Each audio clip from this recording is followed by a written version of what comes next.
Mothra, Queen of the Monsters, issue number 1. Okay, so if you know me, my personal life, you know that I love kaiju. I love Godzilla. I own every Godzilla movie, every Mothra movie, King Kong, Ultraman. I have every season of Ultraman that's come out.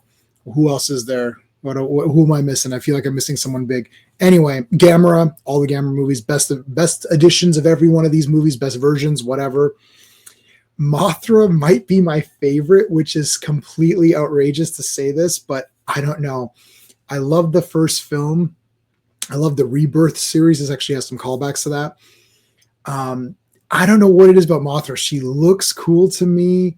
I just love the character. I don't know. I've always loved her from day one. I know she's awkward, sometimes with playing, like just with maneuvering her and all that kind of stuff. But I don't know. I just love the character. I even played as Mothra a lot in the Nintendo game. I loved Mothra. Okay. So this is issue 1. It starts off here. I'm going to give the storyline a 1.5. So what happens is Mothra is fighting Antra. Now, this started off I was like, oh no, this is not going to be good because it's like, I hate you, Mothra. And it's this girl, Mira, here, who has a twin sister named Emmy. So Emmy and Mira are caught in this battle with Mothra and Antra. And the reason why Mira hates Mothra is due to the fact that Mothra lost this battle. It's not a spoiler. This is the beginning. And through this battle, she loses her sister. You come to find out, of course, that her sister was actually rescued by the twins. And now they are twins, but when I say twins, I mean the Little Beauties is what they were called in the first Mothra movie, played by the Peanuts. And I love the Beauties, the Little Beauties. They're great. They're so good. Okay, so great battle here. Good. We're going to get to the art. And you see the destruction and all of that stuff. And then here she is grown up now. Now I thought, oh dear, angst girl, this is going to really piss me right off. But it actually didn't. It actually, it ended up being okay because she is going to go on this mission with her twin sister. Her twin sister comes back and is still alive. Oh my God, it's me, Emmy. Oh, I'm still alive. And now they're going to team up to help the twins, the fairies, retrieve Mothra's egg. And in order to retrieve Mothra's egg, they're going to have to go back to prehistoric times, time travel. That is right out of the Rebirth Mothra series. There's 3 of those movies. They're all good. That's right out of that. Going back in time, Mothra herself has traveled. So this isn't out of the ordinary for Mothra. It makes sense for this one. So I really like the story. 1.5 for the story. Very, very cool. Why is it not a 2 out of 2? Because I wanted more fighting with Mothra. I want to see more kaiju battles. That's going to take me into the pacing, which is also going to get a 1.5 for the very reason I just gave the story. I wanted more action. There is action here and there's monster stuff, but I want kaiju battles. There was in the beginning. I would have liked a little bit more, but I wasn't bored and that story flowed really well. So I'm still giving it a 1.5.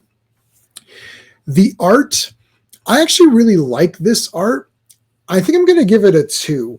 Now, if I give the art a 2 out of 2, that doesn't mean that I'm saying that the art in this comic is better than Neil Adams' art or Jack Kirby or one of the greats. I'm just saying that I kind of really like the way this looks for this comic. It all fits together nicely. It's got like a storybook feel to it. Mothra is a little bit more friendlier to readers. It's not as, I wouldn't say it's as gritty as like a Godzilla or something like that. And it's not as sort of superhero-y as like, Ultraman or whatever. This does feel more storybook style. I kind of think it works for me here. Could be a 1.5. I'm going to give it a 2 because I did like the art. Again, I'm not saying this is the best art there ever was. I'm saying for in this story, I think it works nicely. I'm also going to give the characters a perfect score of 2 out of 2 because I actually really like these twins, both Mira and Emmy. How Emmy is so excited because she's been around the twins, the fairies, for a while. So she's like, oh, we got to wear these costumes and wearing these kind of like sexy outfits here.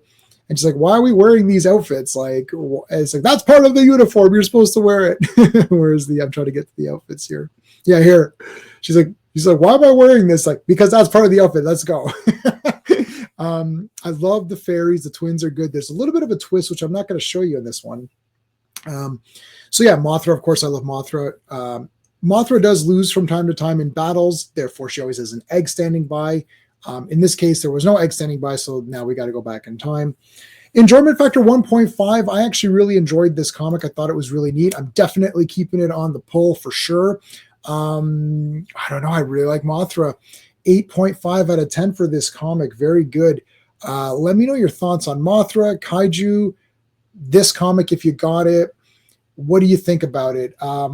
Please make sure you like the video, subscribe to the channel. Check out some of my other stuff. I don't have a lot of Kaiju stuff on there, even though I'm a big-time Super Kaiju fan. That entire shelf is Godzilla toys, and I've got like, that's Power Rangers, Ultraman, and Godzilla and Gamera and all of that in one. It's like I've got everything, so it's crazy. I've been collecting these my whole life. I love Godzilla from day one of seeing the first ever one when I was a little kid. So great comic, a lot of fun. 8.5 out of 10. I enjoyed this one. Thank you so much for watching. See you on the next video. Hey friends, you've just been listening to J-Man, and he is the smartest person who ever lived. So make sure you like and subscribe.